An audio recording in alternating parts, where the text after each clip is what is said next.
अब आया सही है।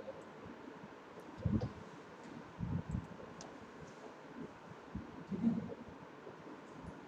Good afternoon students. आज हम लोग वॉलेट्स के बारे में थोड़ा सा देखने वाले हैं।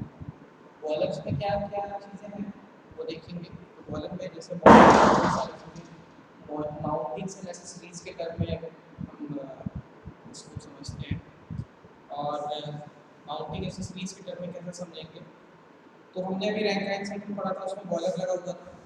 बॉलर स्टीम जनरेट कर रहा था और स्टीम जनरेशन के बाद वो टरबाइन में जा रहा था, स्टीम टरबाइन में, जहाँ फर्दर एक्सपेंशन प्रोसेस होने लगा। तो बॉयलर मैंने आपको एग्जांपल के लिए जो लेमन लैंग्वेज में हम इसे कहते हैं, कंसीडर करते हैं, वो एज अ कुकर, जो प्रेशर कुकर हम घर में देखते हैं, इसे हम लेमन लैंग्वेज में बॉयलर समझते हैं। जब हम कभी भी किसी को डिफाइन करते हैं तो कहते हैं लाइक दैट प्रेशर बॉयलर। तो उसमें हमने देखा कि विसल लगी रहती है और उसे टाइट करने के लिए एक रबड़ उसके हैंडल पे लगा रहता है ताकि वो स्टीम स्केप आउट ना कर जाए। और जब स्टीम एक लेवल से ज़्यादा हो तो वो विसल सीटी जो कुकर के ऊपर लगी रहती है वो बजने लगती है। तो वो एक्चुअली आवाज़ इसलिए होता है क्योंकि वो जो हाई प्रेशर स्टीम जो होती है उस प्रेशर कुकर के अंदर वो बाहर की तरफ आती है। It means high pressure to low pressure movement होता है। तो ये नेचुरल फिनोमेना है कि मूवमेंट ऑफ एनर्जी जो भी होगी वो high pressure to low pressure होगी। और इसमें जब भी हम चेंज करना चाहेंगे तो हमें इनपुट देना पड़ेगा अलग सिस्टम को, तब हम उस low pressure to high pressure में मूव कर देंगे। अदरवाइज नेचुरल प्रोसेस हमारा हाई प्रेशर से लो प्रेशर में मूवमेंट शो करता है। तो आज हम लोग first lecture power plant engineering का देखते हैं, बॉयलर से रिलेटेड। और चूँकि बहुत सारी चीज़ें अभी पढ़नी है, बॉयलर में टाइप्स ऑफ बॉयलर पढ़ने हैं और वो बॉयलर कहाँ कहाँ लगा रहता है, पॉइंट में कैसे लगा रहता है वो देखनी है। तो हम लोग पहले टाइप्स ऑफ बॉयलर ना जानते हैं, हम पहले आपको पार्ट्स बताना चाहेंगे, ताकि जब हम बॉयलर के बारे में जान जाएंगे देन टाइप्स ऑफ बॉयलर को देखेंगे तो शायद हमारे लिए ज़्यादा बेटर है। तो मैं आपको सबसे पहले बॉयलर माउंटिंग एंड एक्सेसरीज के बारे में बताना चाहूँगा। तो ये देखिए, ये शायद आपको बॉयलर माउंटिंग एंड एक्सेसरीज जो हम देख रहे हैं, इसमें दो टर्म है, माउंटिंग एंड एक्सेसरीज। तो एक्सेसरीज और माउंटिंग होते क्या है? तो वो सारी चीज़ें, जैसे मान लीजिए आपने मोबाइल खरीदा, उस मोबाइल के साथ चार्जर ज़रूरी है। बिना चार्जर के वो मोबाइल चार्ज कैसे होगा?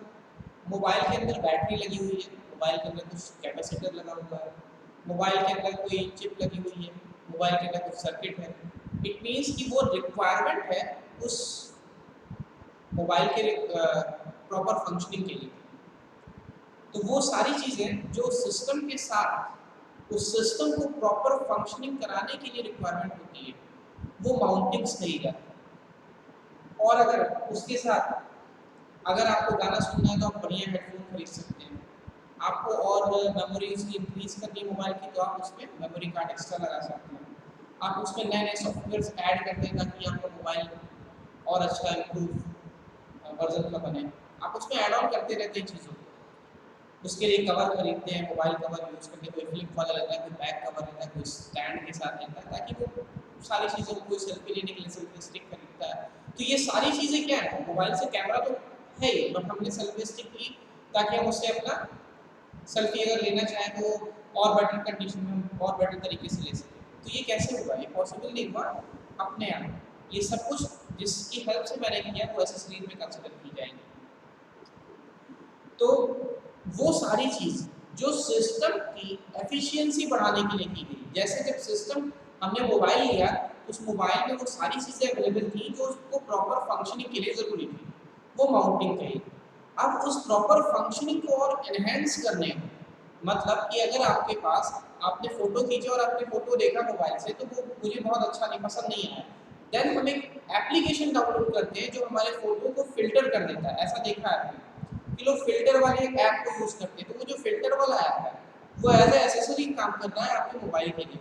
इट मीन्स कि एग्जिस्टिंग सिस्टम की एफिशिएंसी इंप्रूव करनी हो या परफॉर्मेंस इंप्रूव करनी हो तो हमें किसी एक्सटर्नल कैंडिडेट की ज़रूरत पड़ती है। वो कैंडिडेट कुछ भी हो सकता है, वो मोबाइल के टर्म में सॉफ्टवेयर है, इसी तरह हमारे मैकेनिकल बॉयलर के टर्म में उसे हम एसेसरीज का नाम देंगे। तो जो वो एक्सटर्नल चीज़ें जो हमारे परफॉर्मेंस को इम्प्रूव करेगी वो एसेसरीज कहलाएगी, और वो सारी चीज़ें जो हमारे सिस्टम के प्रॉपर फंक्शनिंग के लिए ज़रूरी है वो माउंटिंग्स कहलाएंगी। तो आपसे क्वेश्चन पूछे जाते हैं कि बॉयलर माउंटिंग और बॉयलर एक्सेसरीज क्या होते हैं। तो बॉयलर माउंटिंग का मतलब ये हुआ कि वो चीज़ें, वो इक्विपमेंट्स जो बॉयलर के प्रॉपर फंक्शनिंग के लिए ज़रूरी है, उसके बिना बॉयलर काम ही नहीं कर सकता। नेक्स्ट, बॉयलर एक्सेसरीज क्या है? बॉयलर एक्सेसरीज वो चीज़ें हैं जिनके बिना बॉयलर काम कर सकता है, बट हम बॉयलर की एफिशिएंसी को और इम्प्रूव करना चाहें तो हम एक्सेसरीज के थ्रू इम्प्रूव कर सकते हैं, ये पॉसिबल है। तो देखते हैं कौन कौन से हैं। उसमें मैंने पहले फर्स्ट टाइम आपने देखा कि वाटर लेवल इंडिकेटर दिया हुआ है, pressure gauge, safety valve, stop valve, blow off cock और blow off valve, feed check valve, fusible plug. These are the very famous boiler mountings and boiler accessories, air preheater, superheater, economizer, feed pump। तो हम लोग एक करके सारे topics को देखते हैं। पहले माउंटिंग्स देखते हैं, फिर एक्सेसरीज को देखेंगे, साथ में काम क्या कर रहा है वो देखेंगे। इससे फायदा हमें क्या मिलेगा हम अभी देखते जाएंगे तो हमें समझ में आएगा कि बॉयलर को चीज़ें लगी क्यों रहती हैं। ये इक्विपमेंट जब हम समझ लेंगे, देन हम बॉयलर को कंप्लीट देखेंगे कि कंप्लीट बॉयलर में कौन से पार्ट कहाँ लगे रहते हैं। देन हम जब वाटर लेवल और फायर ट्यूब बॉयलर और फायर ट्यूब बॉयलर को डिस्टिंग्विश करेंगे, तब हमें ये पता चलेगा कि अच्छा कौन से पार्ट्स कहाँ लगने चाहिए। ओके, फर्स्ट हमने लिखा था वाटर लेवल इंडिकेटर। तो देखिए फर्स्ट लाइन में डेफिनेशंस के अकॉर्डिंग हम इसको समझने की कोशिश करते हैं।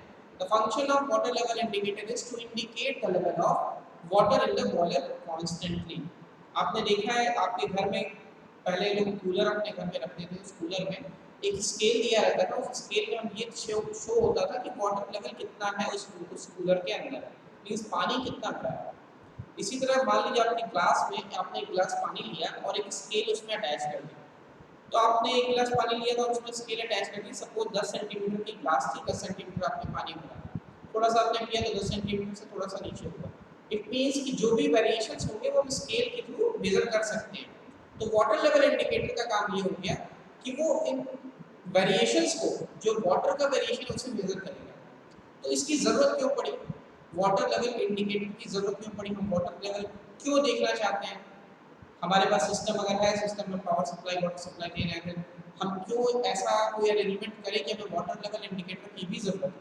तो बॉयलर ऐसा इक्विपमेंट है जिसमें हम वाटर को ही हीट अप करते हैं। जैसे आप चाय बनाते हैं तो चाय बनाने के एक बर्तन में पानी को लेते हैं, पानी को जब आप बॉयल करते हैं तो वो स्टीम में कन्वर्ट होना शुरू होता है। तो सेम प्रोसेस हम एक बॉयलर में करें, बट वो क्लोज्ड चैम्बर होता है, ना कि वो ओपन चैम्बर। तो जब हम क्लोज चैम्बर में वाटर को हीट अप करते हैं तो वो एवापोरेट होना शुरू होता है, गैसेस फॉर्म, वो गैस स्टीम बननी शुरू होती है।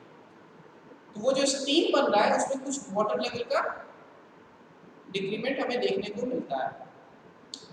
तो ये जो वाटर लेवल है ना, ये हमें प्रॉपर मेंटेन करना पड़ता है। अगर हमने सपोज वाटर लेवल मेंटेन नहीं किया है और हमारा जो बॉयलर है वो स्टीम कंटिन्यूस जनरेट करा तो अंदर की प्रेशर इंक्रीज होना शुरू हो जाएगा।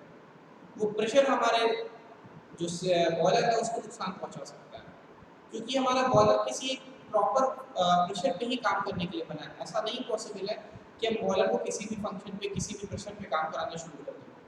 तो जो सिस्टम डिज़ाइन करता है, डिज़ाइन इंजीनियर का काम था बॉयलर में कि उसने बॉयलर डिज़ाइन किया जिसमें कि सपोज उसने कहा कि ये 20 मेगा पास्कल पे काम करेगा, सपोज 20 मेगा पास्कल पे काम करेगा।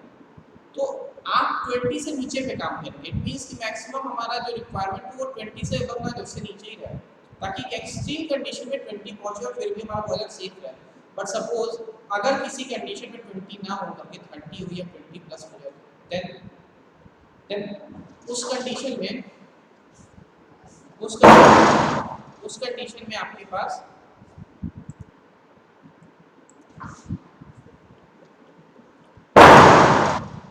ओके। तो हम लोग वाटर लेवल इंडिकेटर में ये देख रहे थे कि हमें प्रॉपर लेवल मेंटेन करना है ताकि स्टीम जनरेट हो सके, अदरवाइज हमारा बॉयलर एक्सप्लोड कर सकता है। नेक्स्ट हम देखते हैं प्रेशर गेज। प्रेशर गेज आपने देख रखा है बहुत पहले से, आप फ्लूइड मैकेनिक्स में भी देखते आ रहे हैं। आप प्रेशर मेंटेन करना, आप गाड़ी में हवा भराने जाते हैं, जब कभी आप गाड़ी लेके बाहर निकलते हैं, बाइक हो या आपके पास 2 व्हीलर 4 व्हीलर कुछ भी हो, कोई भी हो, साइकिल भी हो, तो भी आप उसमें हवा भराते हैं। तो अगर आप उसमें प्रेशर चेक करना हो कि उसमें प्रेशर कितना है, तो चूंकि वो गेज प्रेशर मेजर करने के लिए डिवाइस बने रहते हैं तो उसके अंदर नाम दिया है प्रेशर गेज। ये हम जो बॉयलर में यूज करते हैं वो जनरली जो यूज होता है वो बॉटल स्प्रिंग ट्यूब टाइप होता है, और ये आपने पढ़ा था स्प्रिंग के फंक्शन पे काम करता है, और बहुत स्लाइड वेरिएशन पे भी बहुत इजीली रिफ्लेक्ट होता है, जिससे हम प्रेशर को इजीली मेजर कर सकते हैं। तो बॉयलर का प्रेशर मेजर करने के लिए हम लगाते हैं ताकि हम सिस्टम को कंट्रोल कर सकें लेवल पे प्रेशर जाने के बाद। उसको मान लीजिए अगर हमें 20 मेगा पास्कल की रिक्वायरमेंट थी तो वो 30 मेगा पास्कल पे ना जाए और हम उसको कंट्रोल कर सकें बिलो 20, तो आपको ये ऑब्जर्व करने के लिए हमें इसकी रिक्वायरमेंट होती है। नेक्स्ट नेक्स्ट हम देखते हैं सेफ्टी वॉल्व क्या है। सेफ्टी वॉल्व का काम क्या है? तो सेफ्टी वॉल्व का काम ये होता है, ये देखिए स्टीम में नीचे से इस पूरे सिस्टम में आप नीचे के साइड से देखिए तो स्टीम के इन होने का डायरेक्शन शो किया गया है और ऊपर वॉल्व लगे हुए हैं, ये देखिए वॉल्व लगे हुए हैं, बीच में स्प्रिंग है। तो जब कोई चीज नीचे से ऊपर पुश की जाएगी तो ये वॉल्व ऊपर की तरफ पुश हो जाएंगे। इट मींस जैसे ही वॉल्व पुश हो जाएगी स्टीम यहाँ से पास होकर निकल जाएगी। ठीक, तो क्या होता है जब सिस्टम में आपके स्टीम ज़्यादा जनरेट हो गई जो आपने प्रेशर गेज से मेजर की थी, सपोज हमको 10 की रिक्वायरमेंट थी और 10 की जगह 11 हो गया है, देन हम क्या करेंगे कि हम जो 1 मेगा पास्कल एक्सेस हमारा जो 1 केजी पर सेकंड की जो स्टीम हमारे पास एक्सेस हो जाएगी, हम उस स्टीम को एस्केप आउट कर देंगे बाहर की तरफ।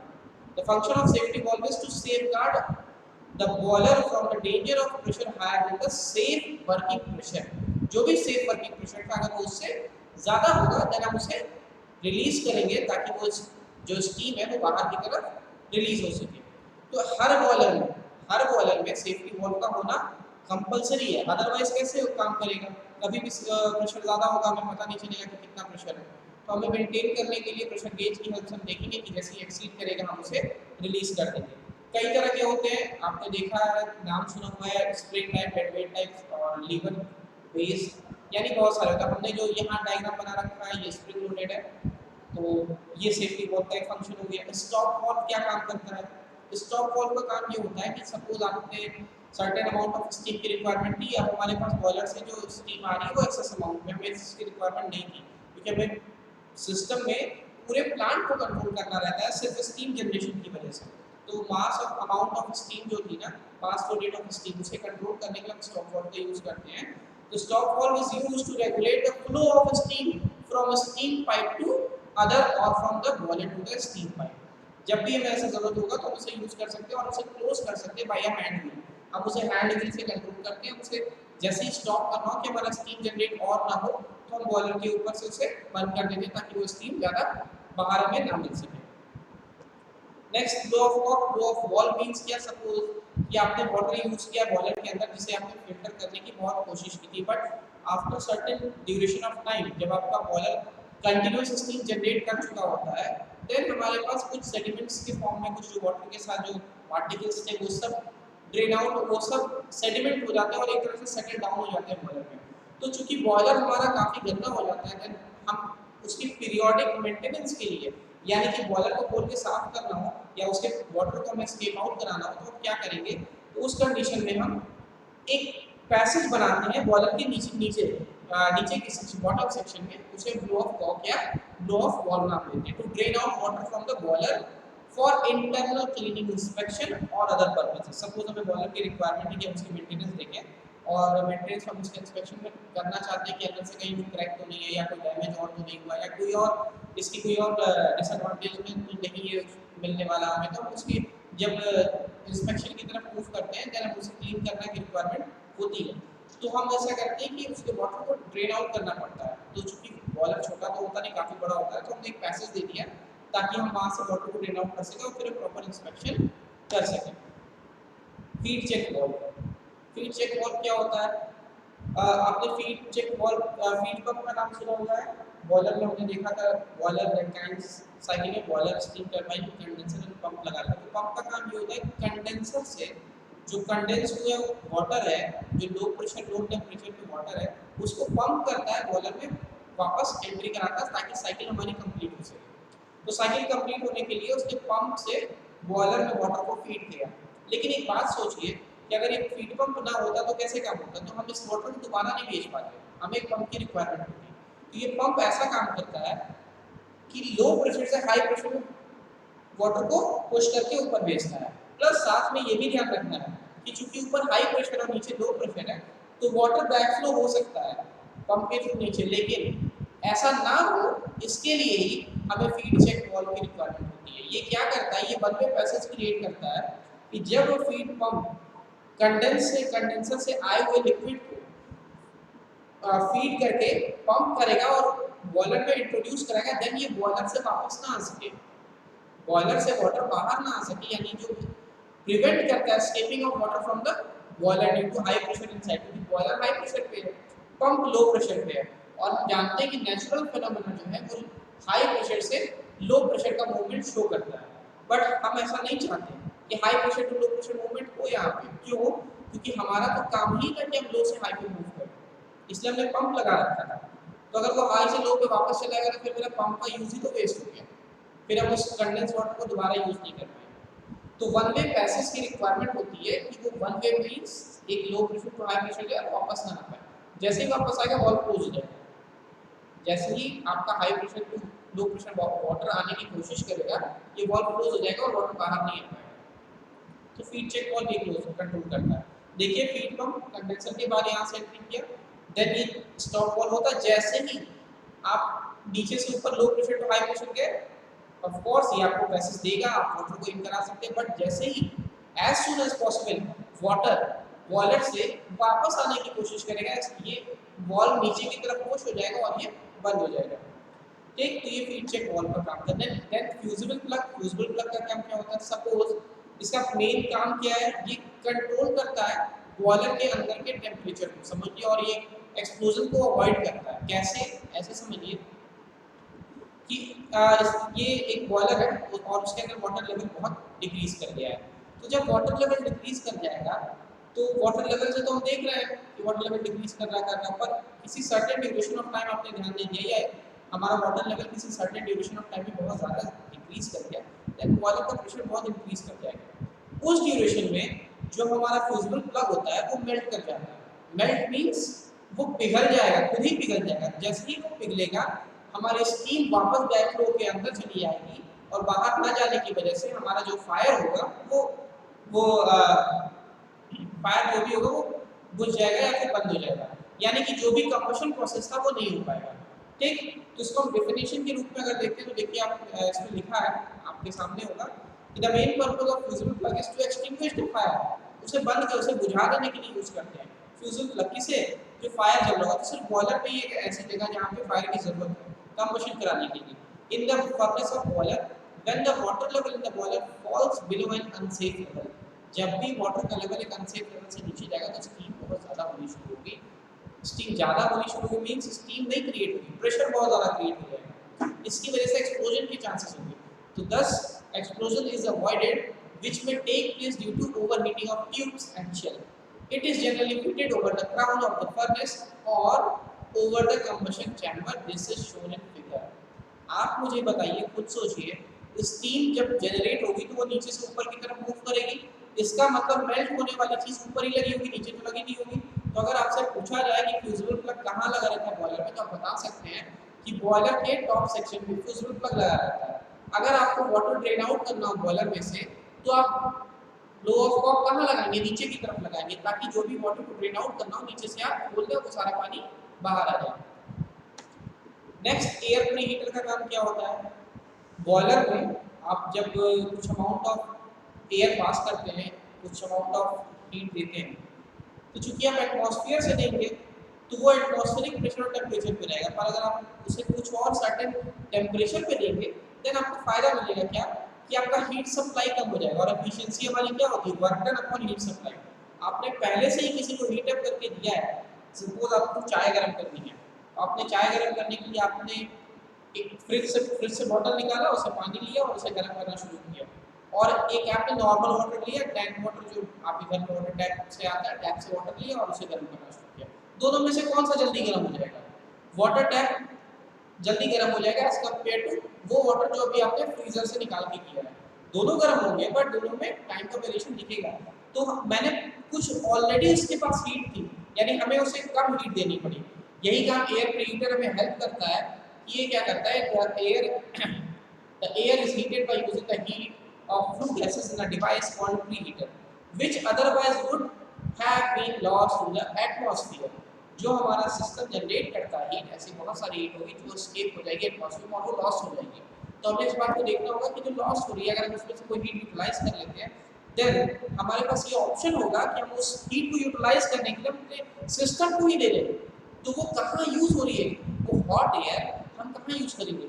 तो आपको ध्यान हो तो बॉयलर में कंबशन का प्रोसेस करते हैं, आप फ्यूल को जलाते हैं, it means high pressure high temperature की जरूरत पड़ती है।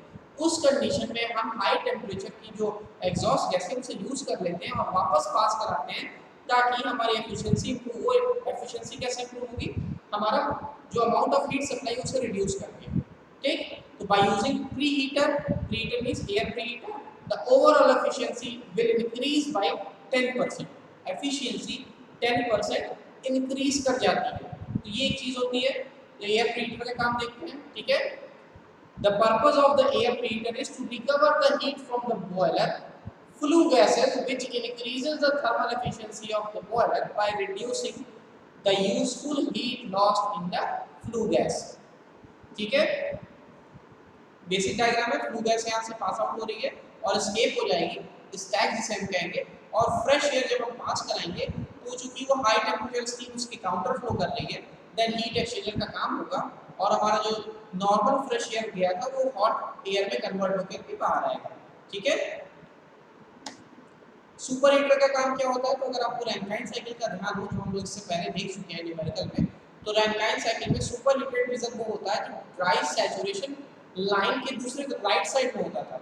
यानी अगर हमने ऐसी कर्व बनाया था, इधर सैचुरेटेड लिक्विड लाइन की और सैचुरेटेड वेपर लाइन की, तो सैचुरेटेड वेपर लाइन के राइट साइड में हमें सुपर हीटेड रीजन मिला था।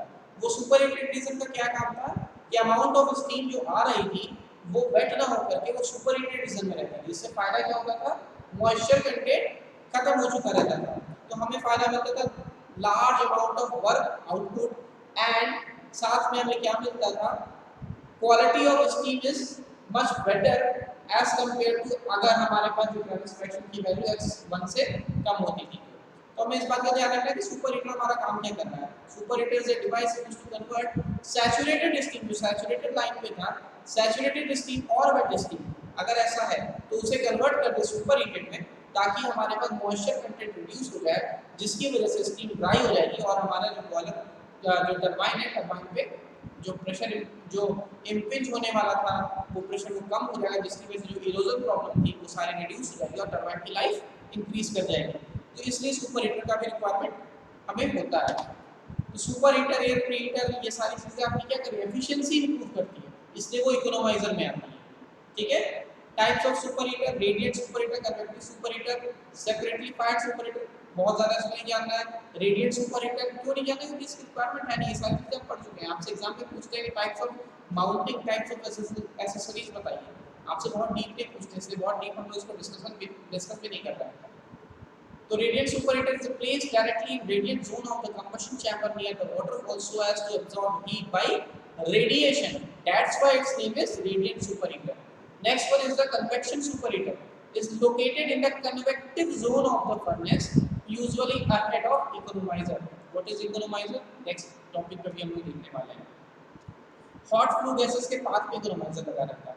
जैसे एयर प्रीहीटर एयर को दे रहा था, वैसे अभी इकोनोमाइजर वाटर को करेगा। देखते हैं क्या काम करता है। नेक्स्ट स्लाइड पे हम लोग उसे डिस्कस करेंगे इकोनोमाइजर को। A separately fired super heater, separately fired super heater means हमने बॉयलर को देख रखा है कि बॉयलर के अंदर ही फर्नेस में हमें फ्यूल को कंबशन कराना पड़ता है। बट आप सोचिए कि अगर आपके पास कंबशन के अलावा आपने अलग से कोई चैम्बर बना दिया जिसमें कंबशन प्रोसेस को देखेंगे, तो कंबशन प्रोसेस क्या करेगा, अलग चैम्बर वो हीट अप करेगा, फ्यूल जलाएगा, फिर उसे जो आपने स्टीम जनरेट किया उसे सुपर हीट में कन्वर्ट करेगा, देन ऐसा टरबाइन में हम उसे एक्सपेंशन में भेजेंगे।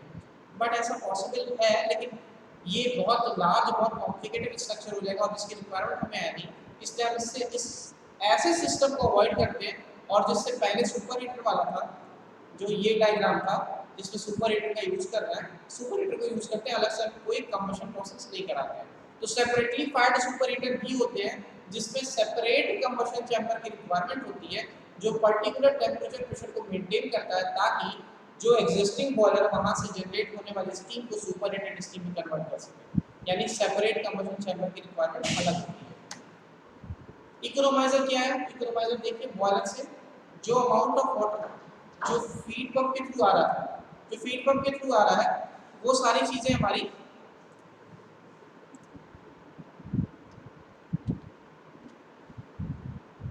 ओके। इकोनोमाइजर में हम लोग देखते हैं इकोनोमाइजर में क्या है, जैसे फीड पंप का काम क्या था, फीड पंप कंडेंसर से आने वाले लिक्विड को वाटर को पंप कर रहा था बॉयलर के अंदर।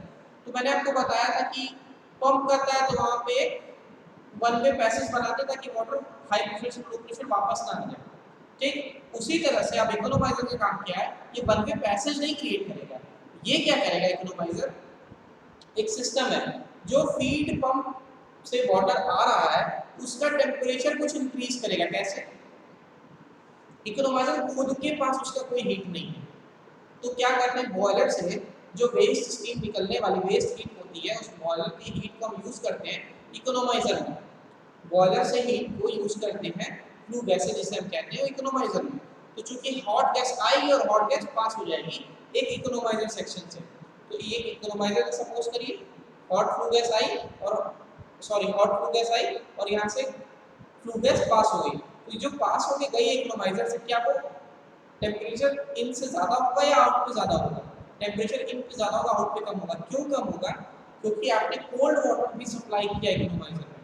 तो वाटर और फ्लू गैसेस के बीच में एज अ हीट एक्सचेंजर का काम होगा और जो कोल्ड वाटर आ रहा था उसका टेम्परेचर इंक्रीज कर जाएगा और यही फ्लू गैस थोड़ी सी ठंडी होकर बाहर निकल जाएगी। इट मींस कि हमें जो वेस्ट था बॉयलर का, जो वेस्ट हीट फ्लू गैसेस के फॉर्म में बाहर एटमॉस्फेयर में रिलीज हो जाता था, मैंने उसे इकोनोमाइजर में यूज कर लिया और कुछ अमाउंट ऑफ हीट इनपुट जो था वो रिड्यूस कर दिया। कैसे रिड्यूस हो रहा है हम लोग देख लेंगे इसको डायग्राम के थ्रू। क्यों रिड्यूस हो जा रहा है आपको मैं बोर्ड पर समझा दूंगा कि रिड्यूस होने का कारण क्या था। तो ये समझिए एक हीट एक्सचेंजर का प्रोसेस हो रहा है कि लिक्विड का इन हो रहा है और लिक्विड आउट हो रहा है और साथ में स्टीम जो एक्सेस जो वेस्ट जो फ्लू गैसेस थी उसको यूज कर रहा है ताकि जो कोल्ड वाटर है उसको हम इंक्रीज कर दें टेम्परेचर। फायदा बॉयलर के अंदर जो वाटर है वो एक एटमॉस्फेरिक टेम्परेचर पे है, तो अगर आप उसे गर्म करना शुरू करेंगे तो एटमॉस्फेयर से नीचे से लो प्रेशर से हाई प्रेशर हाई टेम्परेचर पे इंक्रीज करेंगे। तो सपोज हम लो से certain amount of water temperature increase करते हैं तो हमारा कुछ अमाउंट ऑफ वर्क बच जाएगा जो हमें उसको हीट करने के लिए देना था।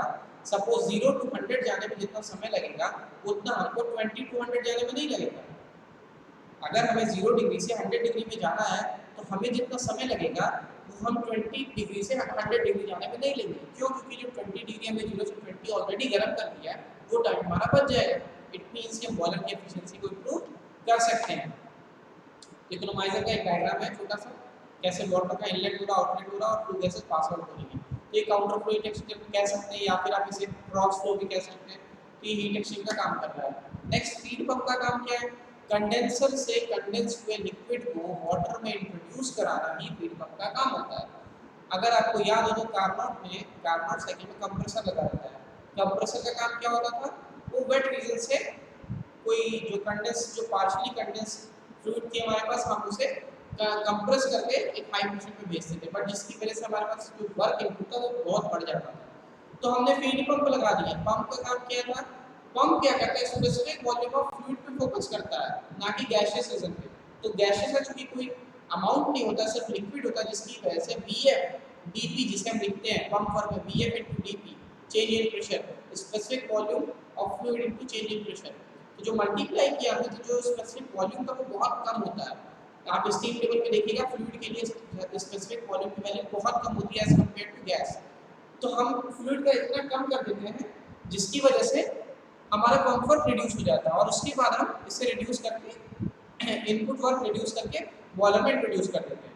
कुछ डेफिनेशंस यहाँ पे आपके सामने हैं। Water level indicator, pressure gauge, safety valve, ये सारी चीजें हमने डिस्कस कर ली है और इसकी वर्किंग हमने डायग्राम के थ्रू देखी। बहुत बेसिक बहुत इजीली बस देखा है क्योंकि हमें इससे ज़्यादा डिटेल अभी नहीं जानना है।